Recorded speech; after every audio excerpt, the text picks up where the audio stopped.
Hello and welcome back to Better Than Yesterday. My name is Michael Jans Rensburg, and as always, I'm joined by my good friend Daniel Hammond.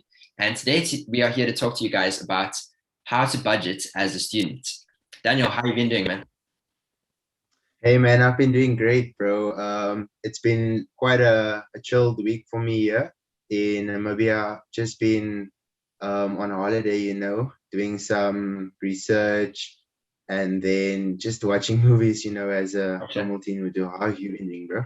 Also been very good, man. Yeah, like you said, it's also thankfully both of us are on a holiday, so it's been a good time to sort of have a break. I've definitely been giving myself that time to relax. But yeah, I've been pushing into things for Better Than Yesterday, and I think there's a lot of things that we're going to be doing throughout this month. So quite excited for that, bro. And always always like we say, trying to follow that philosophy that we've got of doing one thing each day to be better than you were yesterday. So that's one thing that I'm sort of doing to keep myself on my toes. But yeah, man. So we're going to talk today about why you should budget as a student. And I think it's and how you should budget as a student, which is going to be a good topic because both of us are obviously studying at the moment. I'm here in South Africa studying software engineering. Daniel's over there studying in Namibia in Windhoek. What's the course you're studying, man? Yeah, so I'm studying a Bachelor of Property Studies Yeah, honors. So it's basically about becoming like a property manager or a evaluation officer, and yeah, basically it has to do with property. super cool. But it's been great, bro. First semester is done, and I think like this budgeting topic, bro, it's really good because it's not really something that we learn in school, so it's good to also educate ourselves on this. Yeah, I think it's going to be a great topic today, man. definitely. Yeah, so me and Dan have done our homework. We did a bit of research on the topic, and yeah, so I think one of the first things I want to talk about is why you should budget as a student. And I think it's very important because there's two reasons specifically, and especially the way we're talking about it now is not just budgeting for a short term sort of goal. Rather, we also including things that are going to benefit you in the long term, as always on the Better Than Yesterday channel, bro. And yeah, man. So the first reason is that it's going to benefit you now because realistically, you're going to have way more money over the course of the month because let's say you don't budget your money, you're probably going to end up spending it. We all get paid usually like the end of the month, then you end up spending it in the first week or two, and then the rest of the month you've got nothing left. But one thing I've noticed that is a benefit of budgeting is that I make sure that I have enough money to spend throughout the course of this week, but then also that I will have enough money throughout the course of the month so that I'm not just spending it all right in the beginning. So that's something that's going to benefit you short term because you don't want to be there in those last few days of the month just waiting for your paycheck and you've got like 2 cents to rub together, bro.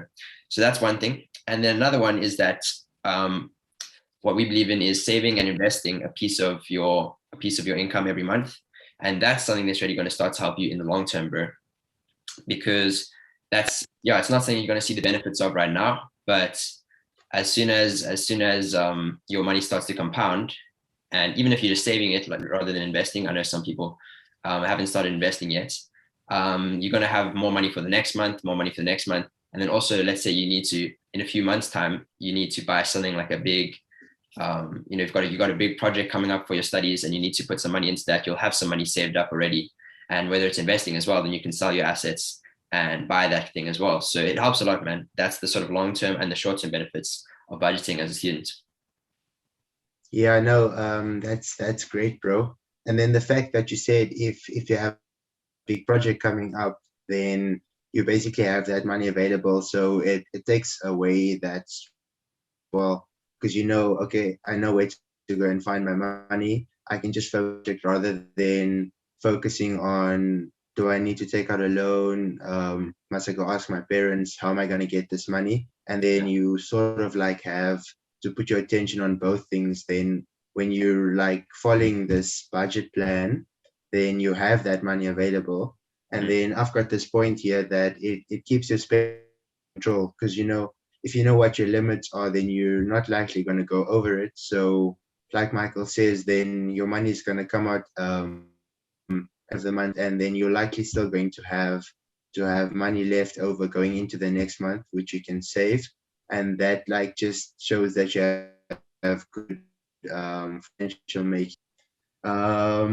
Secondly, if you use your pocket money in this sort of way, then you're going to decide on how much money that you'll spend going out for an evening, and then you basically stick to that, or you only take that amount of money with you so that you still go out and have fun, but then like, I've spent this amount of money, and that was decided on, and I didn't go aboard that.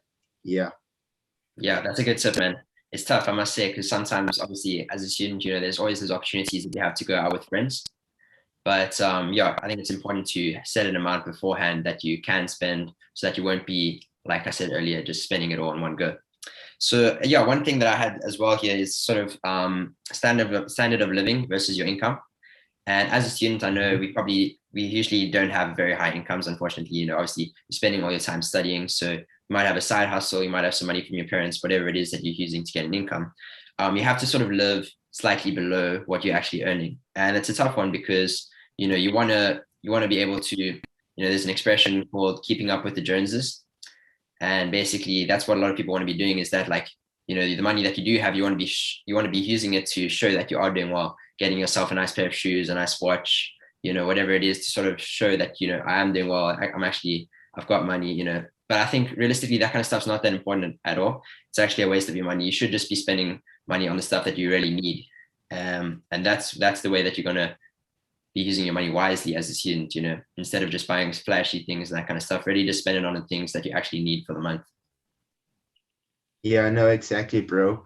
And then going off of that, like spending your money in a way that, like, you need to spend your money and not trying to please other people. That's also something that we talked about in our last video, about like how other people's opinions doesn't matter. And Yeah. this is just like another way to bring it in and say that you're really benefiting yourself if you're doing your own thing, and you're not trying to improve people all the time and constantly going for that like validation or something. So good. And then something else that I've got here is that when it helps to like have a rough idea of how many times you're gonna go out in the month, or how many times you might go like shopping or something, like Mhm. just have that in place, and that helps you sort of like see where your money is going to go and how to like budget your money in a way. And then Michael and I've got some practical ways. Why don't you tell us about that as well, man? Yeah, man. So some of the practical ways, we've got a cool thing coming up, of a sort of breakdown of how you can actually split up your money that you earn each month. One point I wanted to make before that is just talking about a little bit about delayed spending. And this is one technique that I use. It's just a tip if you are a student, and or even just a young person with some money, and you're looking for something to buy. One thing that I've been doing recently, which, and Daniel as well has been doing, and both of us have found good results from this, is that sometimes you find yourself wanting to buy something, whatever it is. Remember a while back I wanted to get like a few like plants and that kind of stuff. Like I wanted to start a little eco garden in my room kind of thing. And I thought about it for a while. I was like, okay, I want this thing. But then I took some time. I could have just spent the money right now. I had the money, and I could have gone and spent it. But I took some time, and I was like, okay, do I really need this thing? I asked myself like a couple of days later, and I was like, yeah, I do kind of still want it, but it already had faded a bit. And then by the end of the week, so usually it's a good time period is to give yourself a week. And if by the end of the week you still feel like you really need that thing, then it's a good thing to go for. But if not, and that was how it was with me. I was like, okay, that's actually a bit of waste of money. It's going to be too much upkeep, whatever it was. You find reasons, but yeah. So that's a cool way of also like stopping yourself from becoming an impulsive buyer. Is just giving yourself a time Yeah. period, usually like a week or a few days, maybe, to just ask yourself, do I really want this thing? But yeah, man. So the 50, 30, 20 breakdown, bro.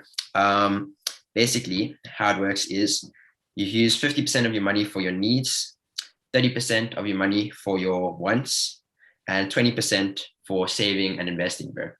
What's your thoughts on that? Yeah, man. So to elaborate on the 50, 30, 20% budgeting strategy, or the budgeting method, you have your 50%, which is your needs, such as the toiletries, what your needs, like if you have to pay for petrol money, Yeah. stuff like that. And then you have your 30%, which is your wants, your entertainment, buying snacks, all those things that you want for yourself but you don't really need. And Yeah. then the 20%, which is really important, is your saving or investing, Yeah. which Michael and I prefer the investing. So you must always make sure to put aside you always have to put aside the 20%, no matter how much your expenses change.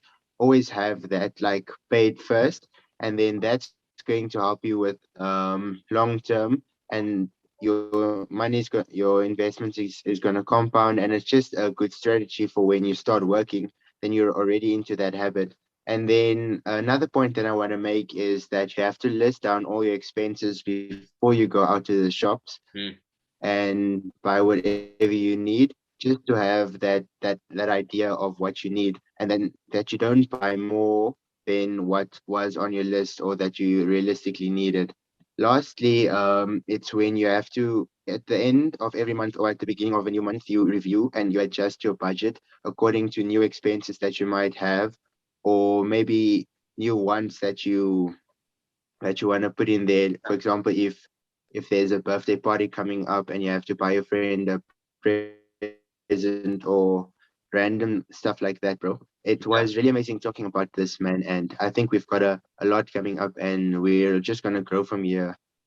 Definitely, bro. Yeah, I think we made a lot of good points, bro. I think even for me, I think I'm gonna use this. I mean, we have a lot of these things we have been doing so far, but some of these also new methods like that 50, 30, 20 is something that me and Daniel are both gonna be implementing into our budgeting. So yeah, it's been a cool growing learning curve for us, and hopefully you guys can learn from this as well and help yourselves in budgeting as a student and as a young person. But yeah, thank you guys so much for listening. As always, it's amazing having this conversation with you, bro. And I'll see you guys in the next one. Yeah. We'll see you guys in the next one. Remember to like, subscribe, and check out our podcast.